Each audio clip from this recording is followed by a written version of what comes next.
अस्सलाम वालेकुम dear students, my name is Hina Shaukat and I am your chemistry teacher. और आज के इस लेक्चर में हम डिस्कस करेंगे बहुत ही important questions from test yourself number 5.4 और ये क्वेश्चंस हैं related to liquid states of matter.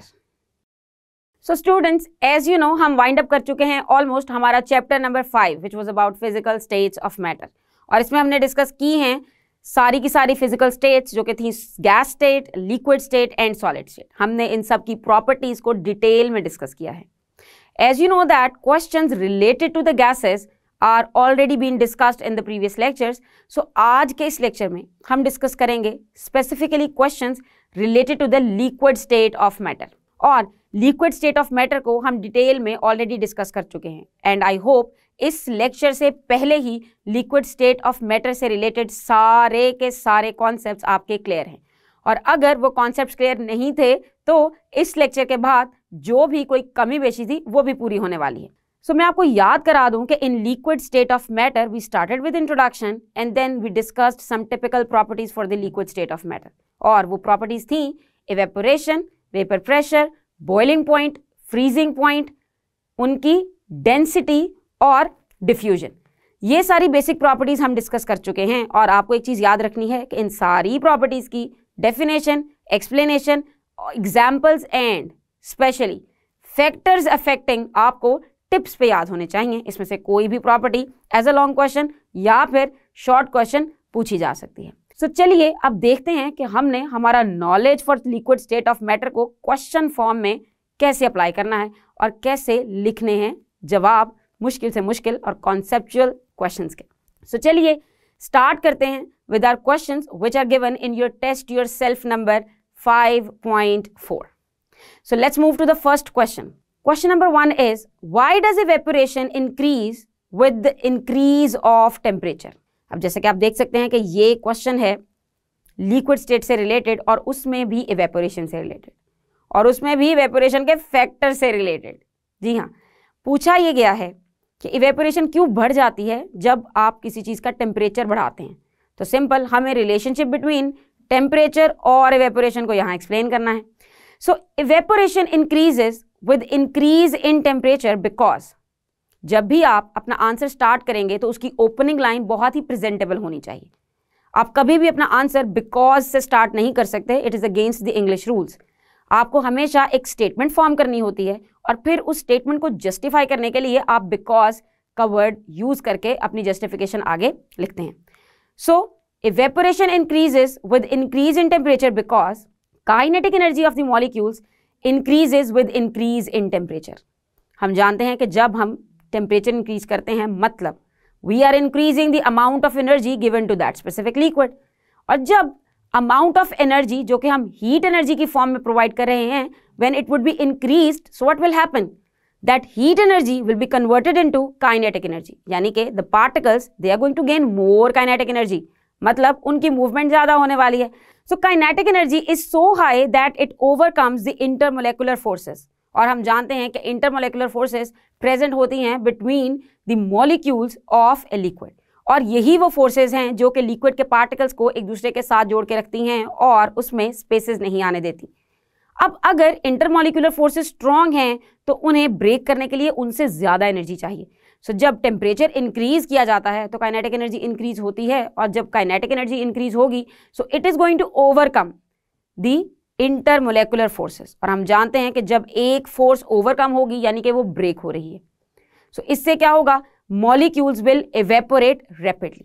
जितनी ज़्यादा हीट एनर्जी प्रोवाइड करेंगे उतनी ज़्यादा काइनेटिक एनर्जी गेन होगी और जितनी ज़्यादा काइनेटिक एनर्जी गेन होगी उतनी ज़्यादा इंटरमॉलिक्यूलर फोर्सेस ओवरकम होंगी। सो अगर वो फोर्सेस ओवरकम हो रही हैं so it means the rate of evaporation would be increased. So मैं जानती हूँ कि ये सिर्फ 2 मार्क्स के लिए क्वेश्चन पूछा जाएगा इस तरह का, but still you have to write the whole explanation. You can use your own words but you need to write the correct steps and you need to go in the flow of this. Start with the heat energy and temperature and then end on the evaporation. Let's move on to the next question. Question number 2 is what do you mean by condensation? Condensation का क्या मतलब है? As we know that condensation is a physical process और ये एक process होता है जिसके अंदर गैस कन्वर्ट करती है into लिक्विड। सो देखते हैं इसकी डेफिनेशन की तरफ। The process of changing the molecules from vapour phase back into the liquid phase is called condensation. और इसके साथ आप एक और लाइन भी ऐड कर सकते हैं, which is it is opposite to the evaporation. Evaporation होती है जब लिक्विड गैस में कन्वर्ट होता है, और कंडेंसेशन होती है जब गैस लिक्विड में कन्वर्ट होता है। तो हुआ ना ऑपोजिट प्रोसेस। तो डेफिनेशन लिखने के साथ साथ थोड़ी सी इस तरह की एक्सप्लेनेशन देना एग्जामिनर पे बहुत अच्छा इंप्रेशन छोड़ सकता है, लेकिन याद रहे वो इंफॉर्मेशन इररेलेवेंट नहीं होनी चाहिए। Let's move on to the next question. Question number 3 is why is vapour pressure higher at high temperature. कि वेपर प्रेशर ज्यादा क्यों होता है जब टेम्परेचर ज्यादा होता है। Let me explain first what is vapour pressure. हमने इस पर एक पूरा लेक्चर डिस्कस किया है। Vapour pressure is basically the pressure exerted by the vapour over the surface of that liquid. और ये यूजुअली तब होता है जब जहां वेपर्स बन रहे हों वो एरिया इनक्लोज हो जाए। So let's have a look at the answer. Eight high temperature the kinetic energy of the molecules increases enough to enable them to vaporize and it exerts more pressure। यानी कि जब हम increase करते हैं temperature तो story वहीं की वहीं है। टेम्परेचर इंक्रीज करेंगे, हीट एनर्जी इंक्रीज हो रही है, और हीट एनर्जी इंक्रीज होगी तो काइनेटिक एनर्जी इंक्रीज होगी, और जैसे ही काइनेटिक एनर्जी इंक्रीज होगी वो इंटरमॉलिक्यूलर फोर्सेस को ओवरकम करेगी, और जब ओवरकम करेगी तो there will be more vapours. तो वेपर प्रेशर का मतलब ही है वो प्रेशर जो कि वेपर्स एक्सर्ट करते हैं। तो मोर वेपर्स का मतलब है कि ज्यादा प्रेशर एक्सर्ट किया जाएगा। अगर इवेपोरेशन का प्रोसेस फास्ट हो रहा हो तो वेपर प्रेशर भी ज्यादा हो जाता है। So the vapour pressure increases eight high temperature. Students, किसी भी आंसर के जब आप कंक्लूजन को लिखते हैं तो वो एग्जामिनर को समझने में बहुत मदद देता है। आपने ओपनिंग लाइन लिखी, आपने लिखी अपनी एक्सप्लेनेशन, मतलब the reason for that. At the end आपको उसे कंक्लूड भी करना होता है, जैसे हमने इस क्वेश्चन में कंक्लूड किया with a line that so that, कि चूंकि हमने अपनी एक्सप्लेनेशन ऑलरेडी दे दी है तो आपको उसके बाद जरूर मेंशन करना होता है so that vapour pressure increases at high temperature. इस तरह के सेंटेंसेस आपको फुल मार्क्स लेने में हेल्प करेंगे। Next question, question number 4 is why is the boiling point of water higher than that of alcohol. इस क्वेश्चन को हम अपने लेक्चर डिस्कशन में भी डिटेल में डिस्कस कर चुके हैं। हम जानते हैं कि बॉइलिंग पॉइंट डिपेंड कर रहा होता है नेचर ऑफ लिक्विड पे, और नेचर ऑफ लिक्विड हो सकती है पोलर भी और नॉन पोलर भी, और ये डिपेंड करती है कि किसी लिक्विड के अंदर इंटरमॉलिक्यूलर फोर्सेस किस लेवल की हैं, क्या वो स्ट्रांग है या फिर वीक हैं, उस पर डिपेंड करता है उसका बॉइलिंग पॉइंट। सो इसके लिए आपको नेचर में फ़र्क पता होना चाहिए बिटवीन वाटर एंड एल्कोहल। अगर आपको पानी और एल्कोहल दोनों की नेचर का पता है तो आप उससे इंटरप्रेट कर सकते हैं कि आखिर पानी का बॉइलिंग पॉइंट एल्कोहल के मुकाबले में ज़्यादा क्यों होता है। और अगर आप कहेंगे कि हमें क्या पता कि ज़्यादा होता है, तो मैं आपको याद करा दूं कि जब आप ज़ख्मों के लिए एल्कोहल स्वैब यूज़ करते हैं तो वो स्किन पे लगाते ही बहुत जल्दी ड्राई हो जाता है, लेकिन जब आप वही स्किन पानी के साथ गीला करते हैं तो उसको ड्राई होने में थोड़ा टाइम लगता है, which shows that alcohol evaporates faster than water. So चलिए देखते हैं कि इसका आंसर हम कैसे करेंगे। So boiling point of water is higher than that of the alcohol because water has stronger intermolecular forces than alcohol. Water के अंदर होती हैं स्ट्रॉन्ग इंटरमॉलिक्यूलर फोर्सेस, और मैं आपको याद करा दूं कि वाटर के अंदर होती हैं hydrogen bonding. Hydrogen bonding is a type of intermolecular force जो कि बहुत स्ट्रॉन्ग होती है, क्योंकि ये बनती ही तब है जब हाइड्रोजन बॉन्ड बनाता है किसी हाई इलेक्ट्रोनेगेटिविटी वैल्यू वाले एटम के साथ, और हाई इलेक्ट्रोनेगेटिविटी वाले एटम के साथ जब बॉन्ड बनाएगा तो इलेक्ट्रोनेगेटिविटी का डिफरेंस बहुत ज़्यादा आ जाता है, जिससे पार्शियल पॉजिटिव और पार्शियल नेगेटिव चार्जेस बनते हैं।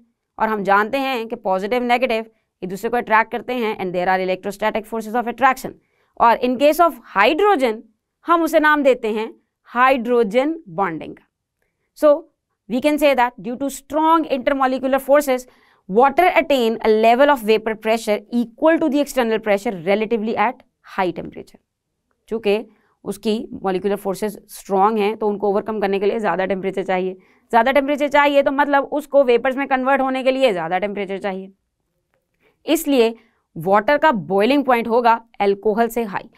इस क्वेश्चन के आंसर में अगर आप हाइड्रोजन बॉन्डिंग का वर्ड मेंशन नहीं करेंगे तो भी इट्स फाइन, क्योंकि ये क्वेश्चन हाइड्रोजन बॉन्डिंग से रिलेटेड नहीं है, इसमें अगर आप सिर्फ इंटरमॉलिक्यूलर फोर्स का वर्ड यूज करके उसी का डिफरेंस एक्सप्लेन कर देंगे, सो that will work in a perfect way.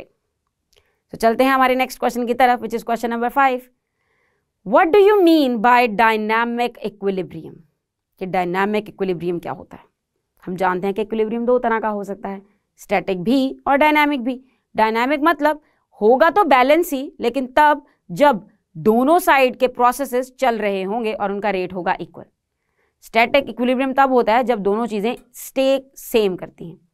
जैसे अगर सीसा के ऊपर दो बच्चे दो साइडों पर बैठे हों और सीसा बिल्कुल बैलेंस हो, तो हम उसे कहते हैं कि ये तो स्टैटिक इक्विलिब्रियम है, डायनामिक इक्विलिब्रियम नहीं है। लेकिन अगर वो कॉन्टिन्यूसली मूव कर रहे हो तो ये हो जाएगा उसका डायनामिक इक्विलिब्रियम।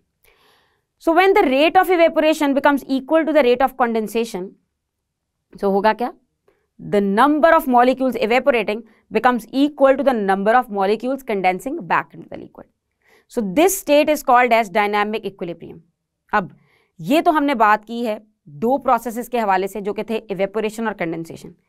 डायनामिक इक्विलिब्रियम आपने देखा होगा कि एक्सपीरियंस किया जा सकता है इन सॉलिड स्टेट में भी। जब हम मेल्टिंग पॉइंट की प्रॉपर्टी पढ़ रहे थे हमने तब भी देखा कि डायनामिक इक्विलिब्रियम स्टेबल किया जा सकता है। सो अगर आप इस डेफिनेशन को लर्न करेंगे तो ये भी डायनामिक इक्विलिब्रियम की डेफिनेशन को डिफाइन करेगी, और अगर आप अपनी टेक्स्ट से मेल्टिंग पॉइंट वाली डायनामिक इक्विलिब्रियम को एक्सप्लेन करना चाहते हैं, so that will also work perfectly fine.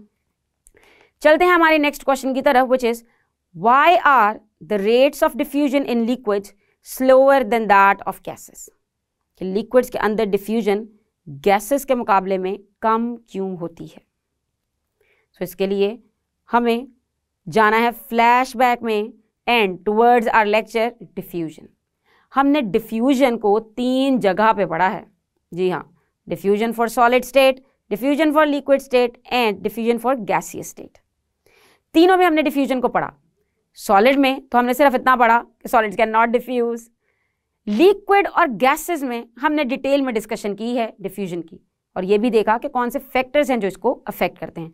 तो उन फैक्टर्स को आपने रखना है अपने माइंड में और फिर लिखेंगे आप इस क्वेश्चन का answer. So the rate of diffusion in liquid is slower than that of the gases because liquids have stronger intermolecular forces, और लिक्विड के particles they move slowly as compare to the gases, so the rate of diffusion is lower than that of gases. यानी कि अगर intermolecular force strong होगी तो उसके molecules का एक दूसरे को छोड़ के दूर दूर जाना बहुत मुश्किल हो जाएगा। और अगर दूसरे सिनेरियो में देखा जाए जिसमें यह है कि वो लिक्विड के पार्टिकल्स तो स्लो मूव करते हैं, तो अगर एक चीज़ मूव ही स्लो करती है तो वो डिफ्यूज फास्ट कैसे कर सकती है? क्योंकि डिफ्यूजन तो होता ही प्रोसेस वो है जिसमें पार्टिकल्स मूव करें from one place to another place. अगर पार्टिकल्स की मूवमेंट स्लो है तो डिफ्यूजन भी स्लो हो जाएगी। हमने एग्जाम्पल देखी थी कि डिफ्यूजन इन लिक्विड्स को हम एक्सपीरियंस कर सकते हैं when we pour a drop of ink in a glass of water या फिर इन बीकर ऑफ वाटर। और गैसेस में आप इसको रिलेट कर सकते हैं जब हम करते हैं परफ्यूम या फिर एयर फ्रेशनर यूज करते हैं अपने रूम के अंदर। So you can see that gas के पार्टिकल्स बहुत हाई एनर्जी से मूव करते हैं, बहुत हाई काइनेटिक एनर्जी होती है उनकी। सो लिक्विड में वही एनर्जी थोड़ी कम होती है। सो कम होने की वजह से डिफ्यूजन का रेट भी स्लो हो सकता है। So let's move to our next question, and our next question is why does the rate of diffusion increases with the increase in temperature? अभी हमने हमारे previous question में डिस्कस किया है कि लिक्विड और गैसेस की डिफ्यूजन में डिफरेंस क्या है। ये क्वेश्चन भी डिफ्यूजन से ही रिलेटेड है, लेकिन इसमें एक और फैक्टर पूछा गया है डिफ्यूजन का, जो कि है temperature. In this question they are asking कि आखिर डिफ्यूजन और टेम्परेचर में डायरेक्ट रिलेशन क्यों है? टेम्परेचर के बढ़ने से डिफ्यूजन क्यों बढ़ जाती है? क्योंकि हम जानते हैं कि जब टेम्परेचर बढ़ता है तो बेसिकली हम पार्टिकल्स को एक काइंड ऑफ एनर्जी प्रोवाइड कर रहे हैं, और जब पार्टिकल्स एनर्जी गेन करते हैं तो आपको याद हो गया होगा कि क्या होता है, उनकी काइनेटिक एनर्जी ज़्यादा हो जाती है, और काइनेटिक एनर्जी तो होती ही वो है जो कि मूवमेंट कराएगी। So they will move faster. So answer की तरफ नज़र डालते हैं। Diffusion increases by increasing temperature because always start with the opening line. At high temperature, the intermolecular forces become weak. High temperature से क्या होगा? Intermolecular forces weak होती हैं क्योंकि kinetic energy high होती है. So due to high kinetic energy of the molecules. So उससे क्या होगा, डिफ्यूजन का रेट भी इंक्रीज कर जाएगा। अब चलते हैं क्वेश्चन नंबर 8 की तरफ। Why are liquids mobile? Liquids move क्यों करते हैं? मोबाइल का मतलब होता है ability to move. So the ease of flow of liquid is called as mobility. सबसे पहले तो आपने ये बता दिया अपने आंसर के स्टार्ट में ही कि मोबिलिटी क्या होती है। अब the ease of flow of liquid depend करता है इंटरमॉलिक्यूलर फोर्सेस पे, और हम जानते हैं कि लिक्विड्स की इंटरमॉलिक्यूलर फोर्सेस स्ट्रॉन्ग होती हैं, लेकिन they are not as strong as they are present in solids. Solid से कम होती हैं। सॉलिड में वो इतनी स्ट्रॉन्ग होती हैं कि पार्टिकल्स मूव नहीं कर सकते, सॉलिड मोबाइल नहीं होते, लेकिन लिक्विड्स में वो एज कंपेयर टू सॉलिड होती हैं वीक। तो वीक होने से उसके पार्टिकल्स मूव कर सकते हैं। So the weaker the strength of this force the more mobile is the liquid. और अगर ये फोर्स होगी स्ट्रॉन्ग तो लेस मोबाइल होगा वो लिक्विड। सो हम कह सकते हैं कि due to this mobility of molecules liquid can be poured from one vessel to another vessel. आप एक जग से जूस निकाल के ग्लास में डाल सकते हैं, तो ये प्रॉपर्टी मोबिलिटी है। अगर लिक्विड के पास ये मोबिलिटी वाली प्रॉपर्टी ना हो तो आप ये कभी भी नहीं कर सकेंगे।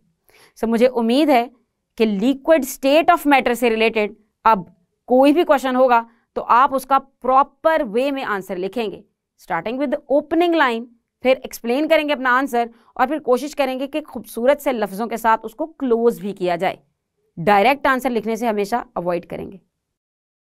सो स्टूडेंट्स, आज के इस लेक्चर में हमने डिस्कस किए हैं हमारे questions related to test yourself number 5.4, और इसमें हमने सीखा है कि कैसे आंसर लिखने हैं टू ऑल द क्वेश्चंस जो कि आएंगे आपको लिक्विड स्टेट ऑफ मैटर से रिलेटेड। मुझे उम्मीद है कि आपको समझ आए होंगे। हम अपने आने वाले लेक्चर में डिस्कस करेंगे कुछ questions related to solid state of matter, और तब तक के लिए अपना ख्याल रखिएगा और खूब सारा पढ़िएगा। अल्लाह हाफिज़।